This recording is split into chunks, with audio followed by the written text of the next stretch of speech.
Est-ce que mon téléphone enregistre quelque chose, voyons? Oui, c'est bon, il enregistre. Bordel. J'ai combien? 10% de batterie. Bon, bah, je vais essayer de faire vite alors. Quoique, ça veut... Non, je veux pas tester quelque chose. De toute façon, je capte même pas ici. Qu'est-ce que... Il pourrait en avoir 100% de batterie, ça changerait rien. Bon, par où commencer? Voyons. Disons que je suis frère de youtubeur. Oui, c'est vrai, dit comme ça peut paraître un peu idiot, car en général, on dit souvent que nous sommes nous-mêmes youtubeurs ou quelque chose comme ça, mais j'ai jamais été fan de YouTube, moi, personnellement. Je préfère plus la vie réelle, les contacts... enfin, passons, vous voyez à peu près. De toute façon, je suis même pas là pour ça. Je veux pas vous raconter ma vie, parce que... La vie... La vie... Je vais bientôt la perdre, moi, de toute façon, alors. Comme je vous l'ai dit, j'étais frère d'un youtubeur. Un youtubeur d'Urbex. Urbex paranormal, comme il est bien expliqué. Pour ceux qui ne connaissent pas, il visitait des lieux, soi-disant hantés, en faisant bien sûr un tour, comme de l'Urbex, mais en même temps il se posait, et il cherchait à faire parler la pierre. Enfin ça c'était sur papier bien sûr, parce que vous imaginez bien que la pierre n'est pas très bavarde, et il obtenait très peu de résultats. Il était très souvent prêt à abandonner, à tout laisser tomber. Combien de fois j'ai pu l'encourager d'ailleurs, parce que, entre nous, il est vrai que l'Urbex est sa passion. Ça sera toujours le cas. Et filmer toutes ces péripéties n'était, pour lui, qu'une simple expansion à sa passion, et qui donnait à côté un peu plus vidéoludique. Rien de bien méchant, me diriez-vous. Mais je savais bien qu'il y allait tout seul. Combien de fois j'ai pu lui dire « Ne fais pas d'Urbex tout seul, tu vas te faire mal, tu vas être coincé, il n'y aura personne pour t'aider. » Systématiquement, il me répondait « Mais non, ne t'inquiète pas, il y aura toujours quelqu'un avec moi. » Mais oui, c'est ça. Et sur YouTube, tu crois que je les regardais pas tes vidéos? Tu crois vraiment que je savais pas que t'étais seul? Enfin, je lui crie dessus, de toute façon, ça sert. Ça sert plus à rien, voyons. Non, ça servira plus à rien de crier sur qui que ce soit. Mais ce qu'il devait arriver, arriva. À force d'être toujours tout seul, il a fait l'expédition de trop. Et il s'est retrouvé coincé. Comme je vous l'ai dit, on capte extrêmement mal ici. J'ai juste reçu un SMS de sa part, me disant « Je suis coincé au sénatorium d'Anguicourt. S'il te plaît, viens me chercher. » C'est là que je me suis dit « Eh ben voilà, ça y est, ça devait arriver. Bon ben, je vais aller le chercher alors. » Il m'a fallu un très long moment pour faire la route. Bon, je vais pas vous dire exactement où ce qu'il est, car, de ce que j'ai compris, c'est une petite règle entre vous les urbexeurs. Vous ne vous communiquez jamais les sites. J'ai donc respecté ça et je suis parti. Et je le respecte encore. Ça peut paraître idiot maintenant vu ma situation, mais que voulez-vous? Je pense que ça aurait été l'une de ses dernières volontés. Respecter le code des urbexeurs. De toute façon, est-ce que je suis à ça près? Quand je suis arrivé sur place après plusieurs longues heures de route, j'ai été très surpris de voir un bâtiment immense. Oh bordel, je vais devoir chercher là-dedans. Si seulement je savais au moins où chercher. Le bâtiment était colossal. De ce que j'ai compris, c'était un ancien sanatorium qui soignait une maladie, la tuberculose ou quelque chose comme ça. J'ai pas très bien suivi mes cours.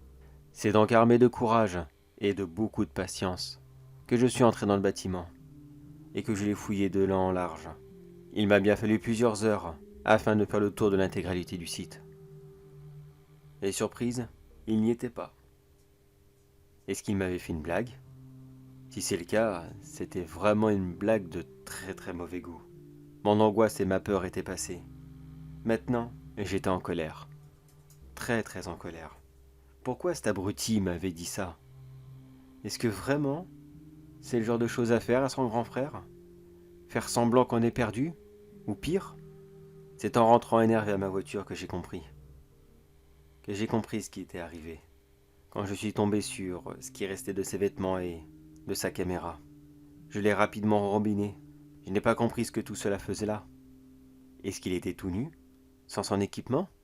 Mais non, voyons, c'est pas possible. Il aurait jamais fait ça.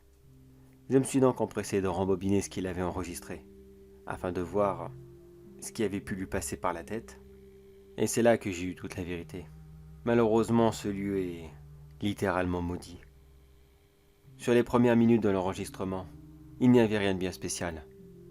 Mon frère se promenait tout simplement, visitant les lieux, toutes les décorations, surtout tous les tags qu'il y avait ici et là. Puis il a filmé quelque chose que je ne saurais expliquer. Quelque chose de grand, de noir, de transparent. Quelque chose d'immonde, qui restait là fixement à le regarder. Puis cette chose a poussé un énorme rire, si aigu, si effroi. Même la caméra qui pourtant n'était pas très bonne pour enregistrer les sons externes. Pas qu'elle était de mauvaise qualité, mais c'était un petit truc qu'il avait fait, afin d'essayer de couvrir le bruit, et être sûr qu'on n'entende que lui sur son enregistrement. J'ai rapidement mis pause à la vidéo, en essayant de m'enfuir. Je voulais quitter ce lieu, je me sentais trop mal à l'aise, dans un endroit où il pouvait y avoir un potentiel danger. Grossière erreur, j'aurais dû regarder la fin, car mon frère aussi a essayé de faire pareil. Fuir cette chose qu'on ne pouvait expliquer. Mais tout comme moi, quand il est arrivé devant la porte d'entrée principale, cette chose était là, et elle nous a sauté dessus à tous deux, avec plusieurs jours d'intervalle. Elle a fait exactement la même chose, car je n'avais malheureusement pas pu me préparer avant. Elle a simplement attendu derrière la porte d'entrée, et quand j'ai passé tête la première, elle a frappé de toutes ses forces, me projetant en arrière et me repoussant directement dans le bâtiment. Complètement sonné, j'ai essayé tant bien que mal de faire demi-tour, mais la chose s'est approchée de moi, m'a attrapé les jambes et les a broyées comme des allumettes. Complètement bloqué sur place, j'ai donc rampé jusqu'à la salle la plus proche, et je vous laisse deviner où. Celle-ci même où j'avais trouvé la caméra et les affaires de mon frère. En regardant la fin de l'enregistrement, j'avais compris qu'il n'avait pas osé sortir, qu'il avait préféré rester dans cette pièce, là où il se sentait plus ou moins en sécurité. Et puis, il est simplement mort de déshydratation. Il est mort dans la solitude et la douleur. Qu'est-ce qu'il est devenu? Pourquoi son corps n'est plus là? Oui, je me suis posé la question. J'ai donc continué à avancer l'enregistrement, en vitesse accélérée, pour y découvrir une meute de sangliers, qui était simplement entrée dans les lieux et qui avait dévoré l'intégralité de son corps. Je n'avais plus rien de mon frère. Tout était parti à part ses vêtements et cette caméra, et qui en plus n'a plus que 2% de batterie. À part mon téléphone, je n'ai plus rien pour essayer d'appeler à l'aide. Appeler à l'aide. Est-ce que ça va vraiment servir? Mon frère a essayé. Il m'a envoyé un SMS, mais le réseau est tellement mauvais ici que je l'ai reçu avec une semaine de retard. Une semaine où il est mort lentement, très lentement, dans la pire angoisse qu'il pouvait avoir. Le mal de ses jambes broyées, la peur de cette créature qui pouvait revenir, et la tristesse d'être seul.